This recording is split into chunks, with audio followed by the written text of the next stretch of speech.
हमारे पास में आज का कॉन्सेप्ट है स्टैटिस्टिक्स। तो इससे पहले मैंने आपको एक चीज़ बताई थी कि मीन डेविएशन क्या होता है। ठीक है, मीन डेविएशन का मैंने एक क्वेश्चन भी बनाया था कि सॉरी मैंने वैसे एज जनरल बताया था कि आप इस तरीके से भी आप मीन डेविएशन आप निकाल सकते हैं। तो अगर आपके पास में डाटा अनग्रुप डाटा है, एक तो डाटा होता है हमारे पास में ग्रुप डाटा कि हमारे पास में हर एक चीज मेंशन होती है टेबल के फॉर्म में। ठीक है, एक तो हमारे पास में डाटा अगर आप लेके चले जैसे कि मैंने लिखा है 57 76 95 41 33 52 इस प्रकार से हमारे पास में जो डाटा है एन टाइम्स ऑफ आपके पास जो डाटा होगा वो आपके पास अनग्रुप डाटा है। आपके पास में ये फिक्स नहीं है कि आपके पास में कि इस रेंज के आपके पास कितनी वैल्यू है या उस रेंज के आपके पास कितनी वैल्यू है। तो इस टाइप के डाटा को आप बोलते हैं अनग्रुप डाटा। फिर हमारे पास में एक होता है ग्रुप डाटा। ग्रुप डाटा में क्या होगा कि आपके पास में एक कंप्लीट टेबल मिलेगी। फॉर एग्जांपल यहाँ पर आपके पास में यहाँ पर है कि ये आपके पास में फ्रीक्वेंसी है एफ ऑफ आई आपके पास में गिवन है, एफ आई गिवन है और आपने यहाँ पर एक टेबल आपके पास में आप लेके चलते हैं कि आपने जो डाटा है जैसे एज का लेके चलिए या फिर आप कोई भी काउंट करके चल रहे हो तो आप काउंट करके चलते हो कि आपके पास में अगर 10 से 20 के पास आपके पास में कितना डाटा है, 15 डाटा है। 15 से 20 के बीच में या फिर आप यहाँ पर लेके चले 20 से 30 के बीच में, 30 से 40 के बीच में और आपने यहाँ पर लिख लिया कि ये 20 है, ये 25 है, ये 27 है और ये यहाँ पर 40 से 50 के बीच में हमारे पास में ये डाटा। कॉन्सेप्ट में केवल ये कहना चाह रहा था कि हम यहाँ पर मीन डेविएशन का मतलब क्या है, डेविएशन क्यों हम यूज कर रहे हैं मीन डेविएशन। आगे जाए बच्चा हम इसमें बहुत सारी चीज पढ़ेंगे कि डेविएशन हमारे पास में चेंजमेंट कैसे आया। जैसे कि हम लेके चलते हैं कि मल्टीप्लाई ऑफ डेल का हम यूज करते हैं डेविएशन में। हम जो है एक स्मॉल डाटा जिसकी वजह से हमारे पास हमारे मीन में चेंजमेंट हुआ उसको हमें डेविएशन से डिनोट करते हैं। उसका सिंबल हम डेल्टा की फॉर्म में हम ये लेके चलते हैं। ये हमारे पास डेल्टा का सिंबल है, एक डेल्टा का सिंबल ये होता है और एक डेल्टा का सिंबल हम ये भी लेके चलते हैं। ठीक नहीं, इसका उल्टा अपोजिट ट्रेंड वो हमारे पास में डेल्टा होता है। मेन थिंग हमारे पास में ये है कि अगर आपके पास में इस टाइप के डाटा है चाहे तो ग्रुप डाटा हो या अनग्रुप डाटा हो, उसमें हमारे पास में ग्रुप डाटा में तो आप डायरेक्ट निकाल देते हैं, आपके पास में कोई प्रॉब्लम नहीं आती। लेकिन अगर हमारे पास में ये जो ग्रुप डाटा है इसमें जो हम मीन निकाल रहे होते हैं तो कई बार हमने ये कहा था कि लास्ट टाइम भी मैंने ये बताया था कि 10 से 20 10 से ऐसा भी हो सकता है कि जो मोस्ट अकरिंग आपके पास फ्रीक्वेंसी है वो आपके पास में अगर यहाँ पर दे रखी हो, जैसे यहाँ पर तो मीन है 10 से 20 तक की आपके पास डाटा था। ठीक है, उस एज के मतलब कि अगर मैं ये मान के चलूँ कि यहाँ पर मैं वेट करता हूँ। ठीक है, ये हमारे पास में वेट का है 10 से 20 ईयर के जो बच्चे हैं उनका जो वेट है वो 65 kg है। ठीक, मान लो 40 पे आ जाओ, 40 है 45 है, मैक्सिमम 50 तक जा सकता है, मिनिमम 35 तक जा सकता है। ठीक है, गर्ल्स के अकॉर्डिंग डाटा ये है। अब हमने यहाँ पर ये किया कि अगर हमारे पास में एवरेज जो अगर हम मीन भी लेकर चले हुए डाटा में हमारे पास में क्या होगा अगर हर एक वैल्यू अलग अलग है 10 से 20 ईयर के बच्चों का जो है कि हर एक डाटा अलग है, जैसे कि एक की 41 है, एक की 47 है। इन 10 स्टूडेंट्स का डाटा अगर मेरे पास में अलग अलग दे रखा है, कोई भी वहाँ पर डाटा रिपीट नहीं होता तो आप डायरेक्ट वहाँ पर मीन निकाल सकते हैं, वहाँ पर मीन वाला ही फॉर्मूला लगता है। बट अगर डाटा में ये चेंजमेंट आ जाए कि एक जो वेट स्टूडेंट 2 स्टूडेंट्स का वेट या 3 स्टूडेंट्स का वेट सेम ही है 60 60 60 या फिर 40 40 40 3 स्टूडेंट्स का वेट 40 है, रिमेनिंग्स का डाटा आपके पास में किसी का 42 था किसी का 32 था, तो लास्ट में जाएगा अच्छा हमारे पास में जो मीन निकलता है उसका भी मीन हमारे पास में 40 या फिर जो भी कुछ है। अगर सेम फ्रीक्वेंसी का आपके पास में डाटा आ जाता है तो उसमें मीन में थोड़ा सा चेंजमेंट होता है, वो जो थोड़ा चेंजमेंट होता है उसको हम डेविएशन बोलते हैं। तो पहला कॉन्सेप्ट की डेविएशन क्या होता है वो आपको क्लियर है। ठीक है, अब डेविएशन को भूल जाओ। अब हमारे था कि हमने कल कुछ क्वेश्चन किए थे जियोमेट्रिक मीन पे, हार्मोनिक मीन पे और अर्थमेटिकल मीन पे। तो हम डायरेक्ट उसका मीन जो अर्थमेटिकल मीन अगर हमें निकालना है तो उसकी तो मैंने डायरेक्ट एक ट्रिक बताई थी कि इस तरीके से निकाल सकते हैं। जियोमेट्रिक मीन अगर आपको निकालना है तो आप सबसे पहले क्या करें कि जो भी आपके पास वैल्यू है आप उसको फैक्टराइज फॉर्म में डिकम्पोज कर लें, ठीक है। जैसे कि कल हमने किया था तो 2 की पावर 12 मल्टीप्लाई बाई 3 की पावर कुछ थी और आपने 1/n जो हमारे पास में 4 से था तो हमने उसको डिवाइड कर दिया और आपके पास में 16 है। मतलब क्या है कि आपके पास जियोमेट्रिक मीन जब भी निकालना हो तो आपके पास मल्टीप्लाई डायरेक्ट मल्टीप्लाई ना करके आप उसे डिकम्पोज करेंगे प्राइम फैक्टर में। और थर्ड आपके पास में था हार्मोनिक मीन, तो हार्मोनिक मीन आप जब भी निकालेंगे तो आपके पास में जो आएगा कि 2 जो भी आपके पास में डाटा है, n डाटा है तो n ऊपर हो जाएगा डिवाइड बाई उन डाटा की आपके पास में फ्रीक्वेंसी है, जैसे कि a b c है तो 1/a + 1/b + 1/c। ये हम कल स्टडी कर चुके हैं। ये था हमारे पास में स्टैटिक्स का। स्टैटिक्स में मेनली हम जो चीज़ रीड कर रहे हैं वो हमारे पास में होता है मोड, मीडियन एंड हमारे पास में क्या आएगा मोड, मीडियन,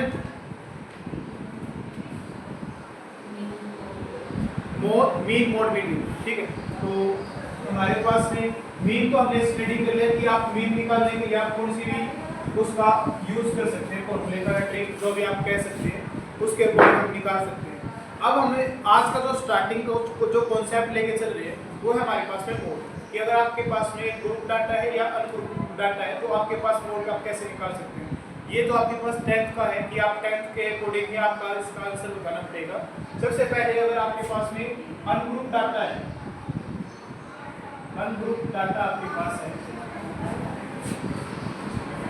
तो अगर आप मोड निकाल रहे हैं,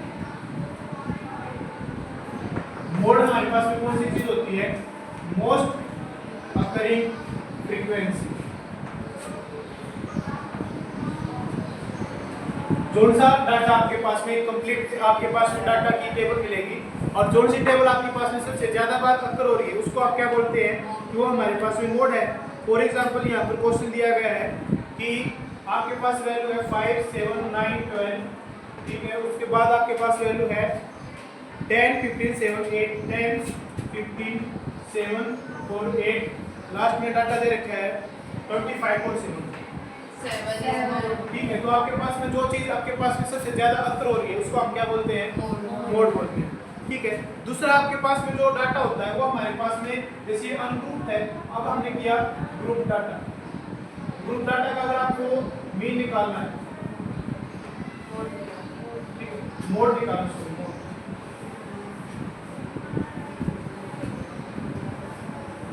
आपके पास टेबल गिवन है यहाँ पर, एक तो टर्म दे रखी है और एक फ्रीक्वेंसी दे रखी है। ये टर्म है, यहाँ पर आपके पास फ्रीक्वेंसी है,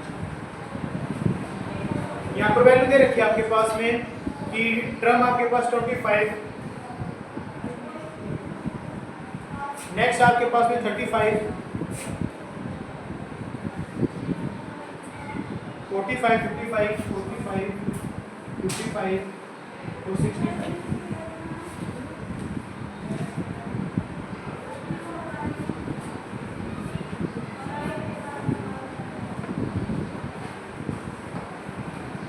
यहाँ पर जैसे इसके बाद आपके पास वो मोड वाला फॉर्मूला भी हम स्टडी कर लेंगे।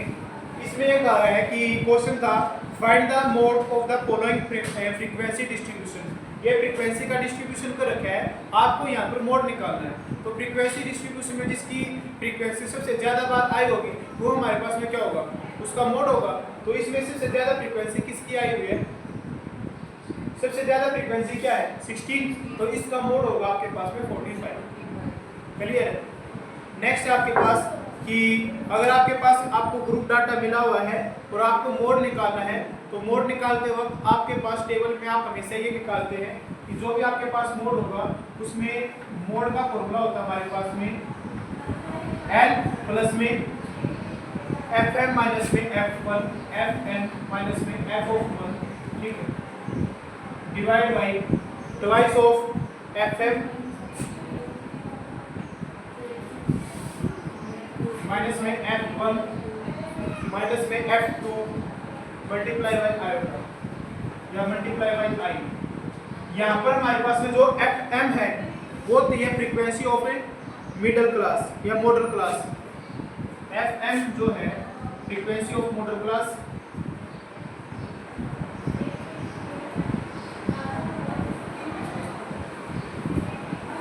नेक्स्ट आपके पास यहाँ पर बचा एल। एल हमारे पास में लोअर लिमिट, जो भी आप एक डाटा मिलेगा, अगर मैं 25 से 35 यहाँ पर 35 से 45, 45 से 55, 55 से 65 तक चलता हूँ, तो एल हमारे पास में जो भी डाटा की आपके पास में मोड अगर आप लेके चलोगे जिसकी फ्रीक्वेंसी ज़्यादा है उसके अकॉर्डिंग आप वहाँ पर लेके चलते हो, तो आपके पास में एक एल जो है उसकी लोअर लिमिट के अकॉर्डिंग आप यहाँ पर वैल्यू लेके चलते हैं। L2 हमारे पास में एक है L1, ठीक है, प्लस में L2 भी हमारे पास में होती है। L2 हमारे पास में अपर लिमिट के फॉर्म में, ये L1 है तो ये हमारे पास में L2 हो जाएगी। नेक्स्ट आपके पास में आयोटा। आयोटा की वैल्यू होती है हमारे पास में कि जो आई आप लेके चले, आई बोलो या आयोटा बोलो, तो इसको आप लिखते हैं कि L2 माइनस में L1, कि आपके पास जो फ्रीक्वेंसी का जो डिस्ट्रीब्यूशन है, जो हमारे पास में गैप क्या दे रखे हैं, उसको हम आयोटा से लेके चलते हैं, ठीक है। ये हमारे पास में आई है, तो ये एक और आपके पास है फ्रीक्वेंसी, जो आपके पास मोस्ट अकरिंग फ्रीक्वेंसी है उससे अपर वाले को आप F1 और डाउनवर्ड वाले को F2 इस टाइप से आप डिनोट करके सकते हैं, और उसके बाद आप इन सभी की वैल्यू पुट करके आप अपना मोड निकाल सकते हैं। तो ये 3 वे थे हमारे पास में जब भी हम मोड निकालते हैं, ठीक है। कोई डाउट हो तो आप यहाँ तक पूछ सकते हो।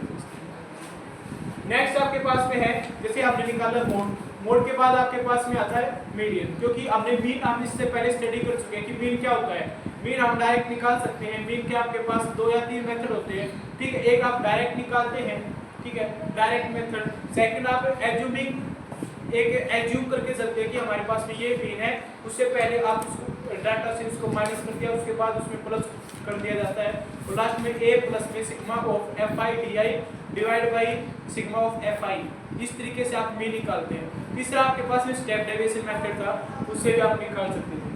अब हमारे पास में मीन के बाद आता है हमारे पास में मोड। सबसे पहले तो मोड होता है, उसके बाद मीन होता है, उसके बाद मीडियन लेके चलते हैं। तो अब हमारे पास में मीन भी हमने स्टडी कर लिया, मोड भी स्टडी कर लिया, अब ओनली बचा हमारे पास में मीडियन। मीडियन हमारे पास में क्या है कि अगर मेरे पास में कोई भी अरेंज डाटा है, ठीक है, एक तो अनग्रुप डाटा मिलेगा, एक हमारे पास में ग्रुप डाटा मिलेगा। अनग्रुप डाटा में अगर हमारे पास में जो डाटा है अगर वो असेंडिंग ऑर्डर में लेकर चले, या फिर हम उसे डिक्रीजिंग ऑर्डर लेके चलेगा, ठीक है, डिसेंडिंग ऑर्डर लेके चले। असेंडिंग या डिसेंडिंग ऑर्डर में अगर हम डाटा को डिस्ट्रीब्यूट करते हैं, तो अगर हमारे पास में नंबर ऑफ डाटा की वैल्यू इवन है, तो हम उसमें क्या करते हैं। फॉर एग्जांपल आपके पास में 8 डाटा है, यहाँ पर मैंने लिखा 8, 10, 12, 14, 16।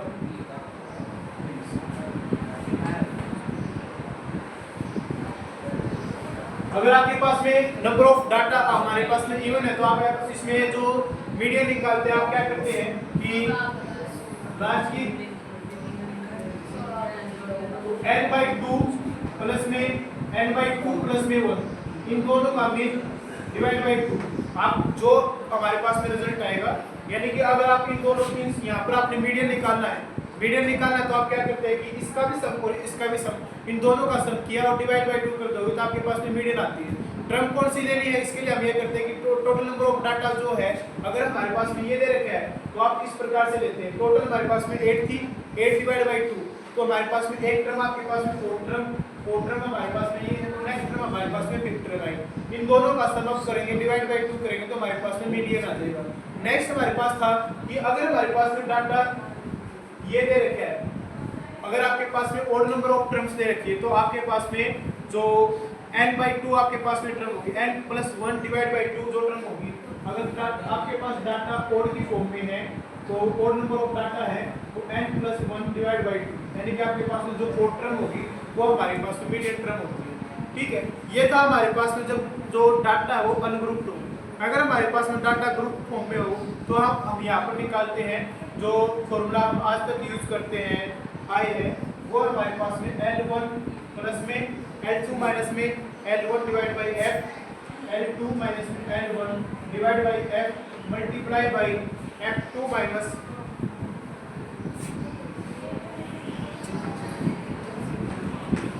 N। यहाँ पर हमारे को ये बताता है कि टोटल नंबर ऑफ फ्रीक्वेंसी क्या है, Fi की जो वैल्यू हम वहाँ से निकाल के चलेंगे, ठीक है। N हमारे पास में गिवन मिलेगा, C जो मोस्ट अकरिंग L हमारे पास में टर्म होती है, L2 L1 आपको पता है, L1 का पता है, F आपके पास फ्रीक्वेंसी का आपके पास पता है, ठीक है। ये C आपके पास में कॉम्युलेटिव फ्रीक्वेंसी होती है।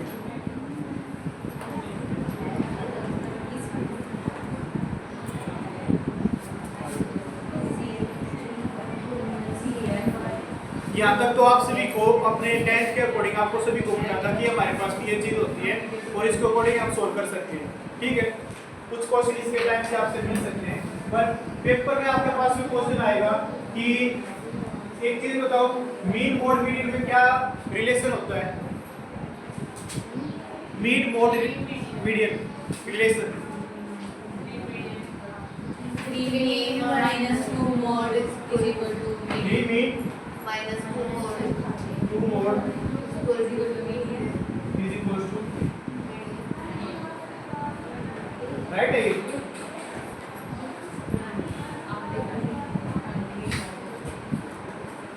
मोड होता है 3 मीडियन Minus 2 median.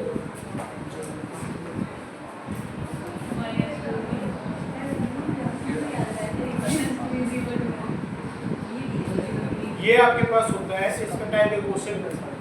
मैंने देखा था कि एसटीजीटी लेवल में क्वेश्चन आए थे कि मीडियन माइनस में मोड का जो डिफरेंस है उसकी वैल्यू आपके पास नेगेटिव दे रखी थी और उसके बाद उनसे पूछा गया था कि मीडियन माइनस से मोड का आपके पास वैल्यू दे रखी है और उसने क्वेश्चन में कहा कि मीड माइनस मोड की वैल्यू आपके पास में क्या होगी। इस टाइप से आपके पास में कॉम्पिटिशन एग्जाम में क्वेश्चन आते हैं, तो ये फॉर्मूला भी जरूरी क्वेश्चन हम इसके बेस पे हम करेंगे। ठीक है, अब हमारे पास में डायरेक्ट हम क्वेश्चन पे आते हैं, उसके बाद हमारे पास लास्ट क्लास में देखेंगे।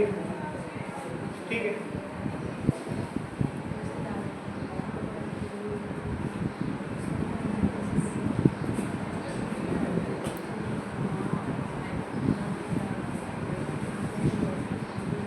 एक डाटा आपके पास जिसमें आपको मीन निकालना है। ठीक है, मीन आपको निकालना है, वेट इन केजी में दे रखा है, आपके पास वेट है केजी फॉर्म में दे रखा है। नेक्स्ट आपके पास में दे रखा है कि उसकी फ्रीक्वेंसी आपके पास जो दे रखी है। ठीक है, वेट इन केजी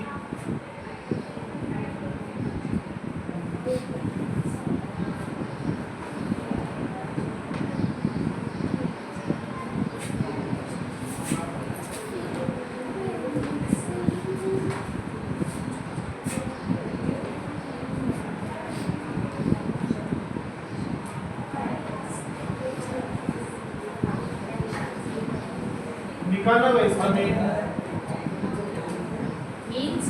मीन अर्थमेटिकल मीन।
हमारे पास में मीन निकाल रहे हो आप, तो मीन निकालने के लिए आप डायरेक्ट एफआई एक्सआई का यूज करें।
सकते हैं आप। एक चीज़ ये है कि आपके पास में यहाँ पर जब भी आपके पास में डाटा होगा तो आप डाटा का मीन जैसे क्वेश्चन में आपके पास में आएंगे तो उस क्वेश्चन है कि डायरेक्ट आप अप्रोच बेस पे कर सकते हैं कि आपके पास ये ट्रिक है, इससे आप कर सकते हैं। दूसरा, आप इसमें टाइम आप सेविंग करना चलता है, टाइम सेविंग से आपके पास में क्वेश्चन को सोल्व किया जाता है। ठीक है, जैसे आपके पास में अनग्रुप डाटा है या मीडियन निकाल रहे, मोड निकाल रहे, जो भी कुछ आपके पास डाटा है, ठीक है, आपने ये बताया कि टोटल नंबर ऑफ डाटा उसमें 11 है। ठीक है, आपके पास 10 डाटा है, 12 डाटा है, कुछ भी डाटा आपके पास में ले रखे था, तो आपको ये पता है कि अगर आपने मोड निकाल रहे हो तो सबसे पहले ये पता चल जाता है कि हमारे पास में मोस्ट अकरिंग हमारे पास में ये इवेंट है, आपने निकाल दिया। अगर आप मीडियन निकाल रहे थे, मीडियन में आपने क्या करना होता है कि आपके 11 डाटा थे, आपने मीडियन निकालना है, तो आप हमेशा क्या करते हैं कि पहले ग्रुप ऑफ डाटा को सभी को अरेंज ना करें।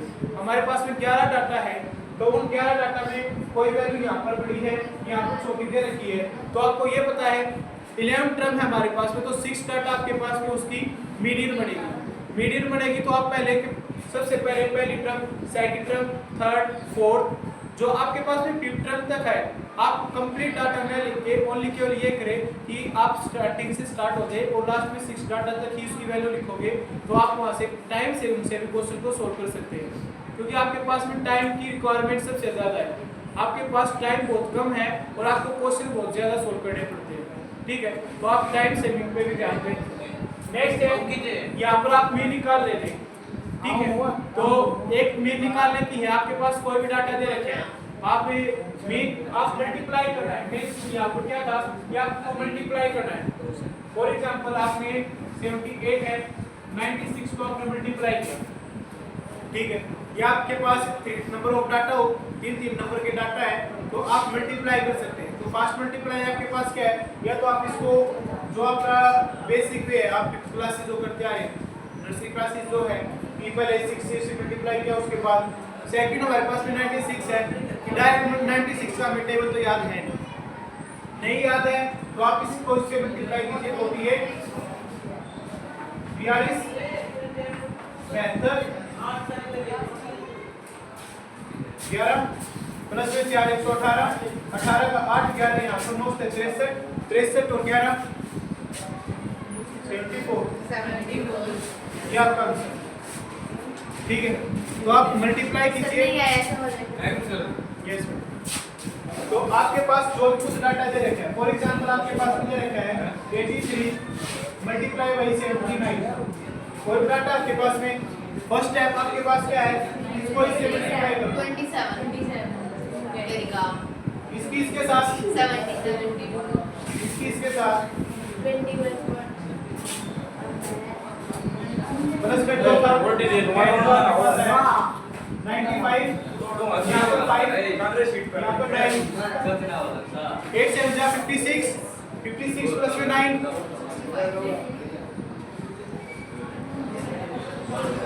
ठीक है, हेलो, तो हमारे पास में रिक्वायरमेंट क्या है कि जब भी आप क्वेश्चन को सोल्व करें, आप अपने पास से टाइम को सेव करके चले कि इन क्वेश्चन में हमें इतना ही टाइम लगाना है। ठीक है, नेक्स्ट आपके पास में आया है कि कल की क्लास में हम स्टैंडर्ड डेविएशन, मीन डेविएशन और वेरिएंस वगैरह सीखेंगे। इससे पहले आपके पास क्वेश्चन आपको ट्राई करने के लिए दे जाएंगे। ठीक है, जो आपको डाउट आए वो आप पूछ सकते हैं। Thank you.